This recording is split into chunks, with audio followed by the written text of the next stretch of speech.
Hello, my angels. Today's story is probably honestly going to resonate a little bit more with the older folks, but it's a very important story for all of us to think about, no matter how old we are. Tell you the truth, I actually was not going to talk about this until like week 5. But the universe seems to be directing me to include a story in week 1. And it's not hard to see why. Okay, so now that I've built this all up, right? So what's the big deal here? Well, today's story is the idea that you have to work hard to get anything of value, right? Man. Oh, getting something for nothing sure gets a bad rap for something so popular, doesn't it? Does seem to be how the natural order works after all.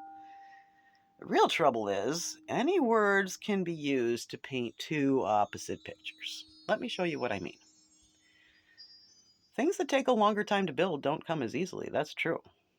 And they feel well worth it to us or we wouldn't do them, right? I mean, everything in our so-called civilized world did take a hell of a lot of effort. But it's also true that we've been doing things the hardest possible way in the name of progress for a really long time. And everything is dying. We will overcome nature used to be the motto. And it took a huge effort to make a dent in a power that vast. But nature's what takes care of us, so we don't need to work, isn't it? In a cooperative system, no one can help sharing whatever they love to do, and everyone else gets to benefit from it. What appears to be the easiest path probably is quite foolish. But the wisest possible path will also always be the easiest one. In our society today, we are only allowed to talk about feelings in code.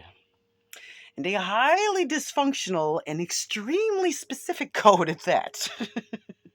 If you talk about feelings openly and honestly, adults tend to go crazy, don't they?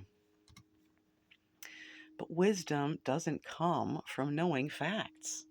It comes from feeling everything, which is what knowing actually used to mean. The hard truth is, all of our training has been finely crafted through many generations to ignore the voice of greater wisdom within. And there are pitfalls to learning how to listen again. I mean, when your ears are stuffed, taking all the cotton out at once hurts, doesn't it? People often view the spiritual path as the pursuit of light. And it can be in the moment. It usually is. That's why we talk about it, right? But the truth is, Spirit asks us to bring light and dark together in balance and unity and understanding that there's not actually something evil to judge, there's just something different to understand. Anything less is fragmented, and looking for only anything is highly toxic. So let's take a quick gander at why we've learned to hate the 3 R's of getting along, shall we? Excuse me. Well, part of the problem is that they seem so damn reasonable, don't they? I mean, if you don't already know the trick, it is going to be really hard to deflect. So, step 1 is regulate. Just take a deep belly breath, right? And start to calm down. You know, if the other person's agitated, help them calm down. I mean, who's going to argue that calming down feels better, right? Step 2, relate. Show the other side that you understand their point of view too to break the ice. I mean, who's going to argue with that? Okay. Step 3 is reason. When we take the pressure off and learn to relax like this, it turns our thinking brain back on so that we can actually work something out that everyone is happy with. Sounds great, doesn't it? So what the heck is the problem, right? Have you ever been around someone who uses everything to get others to do what they say, to do what they say. Again, any words can be used to mean opposite things. And the simple reality is that most of us have an autopilot of fixing problems by getting other people to do whatever we feel is needed or want, you know? Step 3 is always, okay, so now you got to do what I say, right? And everyone puts up with it because what came before that was punishing even your loved ones if they did not obey what you believe to be right in the name of protecting them, of course, right? And if you didn't obey when I was a kid, oh my goodness, well, you got beaten, right? Not like a little bit of punishment, like nowadays you get grounded or something. It's like, we want you to understand that this is unacceptable behavior, right? Yeah, now back in the day, they just beat the crap out of you. And it wasn't only for the ones that were really acting up. You got beaten every day just because you couldn't help being bad and it was good for you, don't you know? And if this sounds extreme, oh my gosh, hang on a second. I have to find my place again. My scroller just went kaflooey. Hang on, page down, page down. There we go. Okay.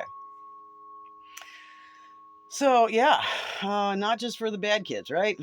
And, oh yeah, and the other kind of punishment is, you'd be forced to do things that would cause actual physical pain. A lot like being beaten, just not quite as strong for really long periods of time, like hours at a crack. And everyone got on board with this. All of the authority figures were defending crap like this and supporting those who practiced it. They were usually practicing it themselves, believe it or not. And what did all the non-beaters do? Well, they stood around silently, right? They refused to contradict the bullies, in the name of respecting parental rights. Talk about an ugly situation to get born into. So it's not real surprising. We all have an instinctive mistrust of quote unquote mediators, right? Hear me now. True reason does not and cannot force its own way to succeed. And there's a part of you that knows this, no matter what your little thinking memory has been programmed with. Anything that is not inherently cooperative, truly cooperative, is doomed to extinction. And that is a part of perfection. Even babies know this. What do you think temper tantrums are about? Kids don't act out because nature is flawed. They feel hurt by our horrifying training, by our fears. And they feel angry and scared when adults act like obedience is real cooperation.